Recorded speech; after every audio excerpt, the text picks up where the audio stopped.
Welcome to social post. నేను Nihal. So gold price అనేది ఇప్పుడు 126 చేంజ్ అంటూ ఉంది. సో ఇప్పుడు నెక్స్ట్ పెరిగే అవకాశం ఉందా? లేదా? ఉంటే ఇప్పటి నుంచే మనం ఇన్వెస్ట్ చేయాలా? అని దీని గురించి మాట్లాడడానికి చంద్రశేఖర్ గారు ఉన్నారు. మ్యూచువల్ ఫండ్ డిస్ట్రిబ్యూటర్ సార్‌తో మనం మాట్లాడదాం. Hello sir, welcome to social post. Hello అండి. సార్, ఇప్పుడు గోల్డ్ అనేది దగ్గర దగ్గర 126 వరకు ట్రేడ్ అవుతుంది. అండ్ నెక్స్ట్ పెరిగే ఛాన్స్ ఉందా? ఉంటే ఇప్పటి నుంచి ఇన్వెస్ట్ చేయాలంటారా?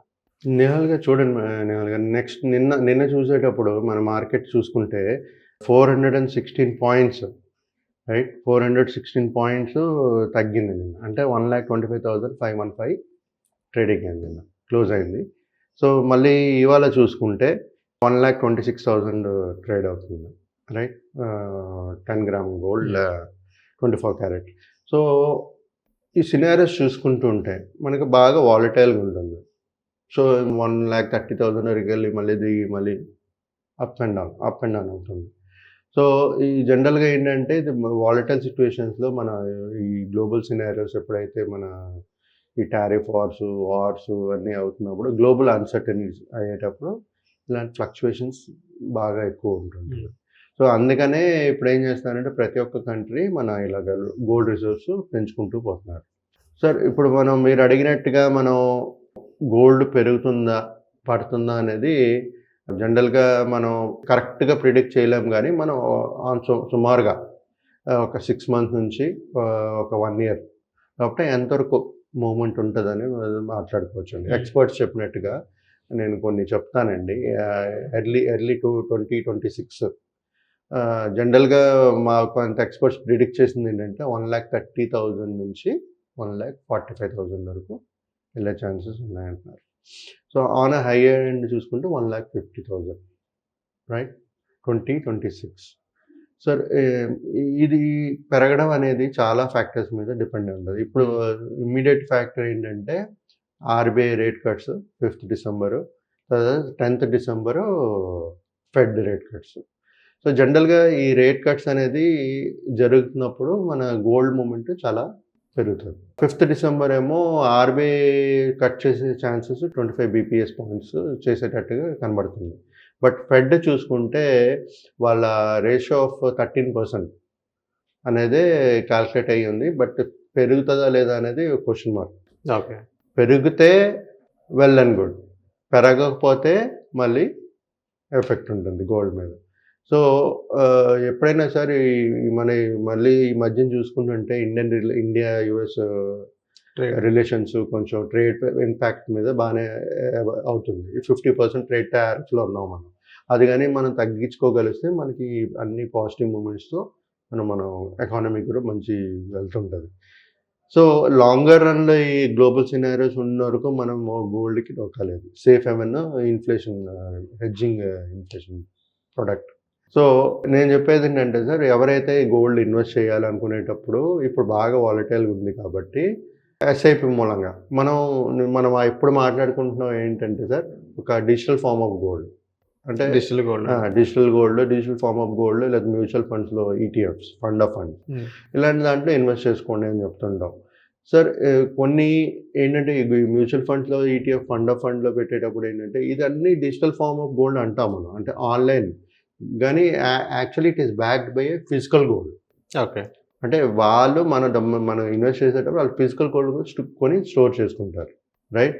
సో ఈ ప్రతి ఒక్క ఇన్వెస్ట్మెంట్స్ అనేది బ్యాక్డ్ బై ఫిజికల్ గోల్డ్ అన్నమాట. సో ఎప్పుడైనా మనం ఇలా వాలటైల్ సిచ్యువేషన్స్ ఉండేటప్పుడు దీన్ని బట్టి మన ఫిజికల్ గోల్డ్ చేసేస్తూ రిటర్న్స్ అనేది వస్తుంటాయి. ఎవరికైతే ఇది నాలెడ్జ్ లేదో, అంటే డిజిటల్ ఫార్మ్ ఆఫ్ గోల్డ్ కొంటున్నాం కదా, మనం బంగారం ఏం కొనట్లేదు కదా, కానీ మనం కొనట్లేదు. బట్ ఎవరైతే ఇన్వెస్ట్ చేస్తున్నారో వాళ్ళు ఫిజికల్ గోల్డ్ కొని స్టోర్ చేస్తున్నారు.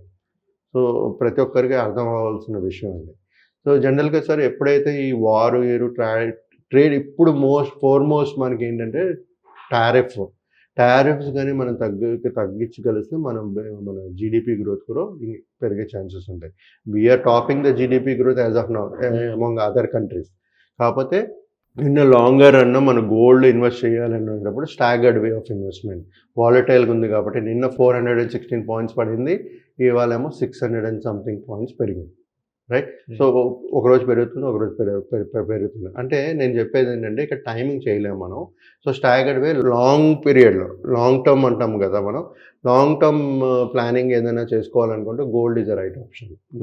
అంటే నేను డైవర్స్ చేసుకోండి, ఎప్పుడైనా సరే మనకి ఈక్విటీను గోల్డ్ 2 రిటర్న్స్ చూసుకుంటే ఆల్మోస్ట్ ఈక్వల్గా ఇచ్చాయి. షార్ట్ టర్మ్ లో పనికిరాదు అంటారు సార్ గోల్డ్? షార్ట్ టర్మ్లో మనం ప్రిడిక్ట్ చేయలేము సార్, ఇలాంటి సినారియోస్లో ప్రిడిక్ట్ చేయలేము. రేపు ఈ గ్లోబల్ అన్సర్టనిటీస్ అన్నీ కామ్ అయిపోయింది అనుకోండి, యూక్రెయిన్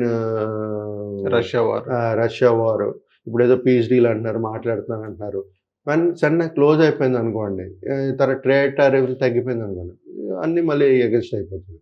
సో అలాంటప్పుడు ఏంటంటే నేను చెప్పేది అంటే లాంగ్ టర్మ్ వ్యూలోని ఎస్ఐపి మూలంగా ఇన్వెస్ట్ చేస్తూ వెళ్తే మంచి రిటర్న్స్ అనేది గోల్డ్లో కూడా జనరేట్ అవుతుంది. బట్ నా అభిప్రాయం, పర్సనల్ అభిప్రాయం ఏంటంటే equity will all the time beat gold. But bad సినారియోస్లో, మార్కెట్ వాలటైల్ సినారియోస్లో gold is a haven. So staggered వేలో ఇన్వెస్ట్ చేసుకుంటూ వెళ్ళండి. నెక్స్ట్ 2026 ఎర్లీ 2026లో 1,30,000 నుంచి 1,45,000 వెళ్ళే ఛాన్సెస్ ఉంటాయి. ఓకే. సో దీని పరంగా మనం ప్రతి ఒక్కరిని staggered way of investment, digital form of gold which is hold by physical form backed by the government. So అలాంటి ఫండ్స్లో ఇన్వెస్ట్ చేస్తూ వెల్త్ అనేది అన్రెగ్యులేటెడ్ ఇన్వెస్ట్మెంట్స్ కూడా ఉంటాయి. అలాంటి దాంట్లో చేసేటప్పుడు కొంచెం జాగ్రత్త. అన్రెగ్యులేటెడ్ అంటే ఇప్పుడు సెబీ చెప్పింది ఇంకా మన యాప్స్ రెగ్యులర్ కాకుండా ఎవరైతే డిజిటల్ ఫామ్లో అలాంటివి ఏదైనా ఉండేటప్పుడు ఒకసారి ఆలోచించి అందులో క్విట్ అయితే మంచిది అంటారా? ఇప్పుడు మనం ఒకప్పుడు బిట్ కాయిన్స్ మీద ఇన్వెస్ట్ చేశారు, it is not regulated by government. So అలాంటి రిస్క్ అనేది ఉంటుంది, అందుకే సెబీ కూడా లాంచ్ చేసింది. దానివల్ల మనం డిసైడ్ చేయాలి, మనం రిస్క్ తీసుకుందామని మనం అనుకుంటాం, బట్ రేపు ఆ డబ్బులు పోతే ఏం చేస్తారనేది కూడా ఆలోచించుకోండి. ఏదైతే well regulated schemes, investment strategies ఉన్నాయి కాబట్టి అలాంటి దాంట్లో ఇన్వెస్ట్ చేసుకుంటూ ఒక వెల్త్ అనేది క్రియేట్ చేసుకోవడం ఎప్పుడైనా ఉత్తమం. సెబీ రెగ్యులేటెడ్, సేఫ్టీ పరంగా మన రెగ్యులేటెడ్ కాబట్టి మనకి government is taking the responsibility for that. అలాంటి ప్రోడక్ట్లోనే చేసుకుంటూ వెళ్ళడం అనేది ఎప్పుడైనా మంచిదండి ప్రతి ఒక్క investor. So thank you sir మా సోషల్ పోస్ట్ వచ్చినందుకు. థ్యాంక్ యూ అండి.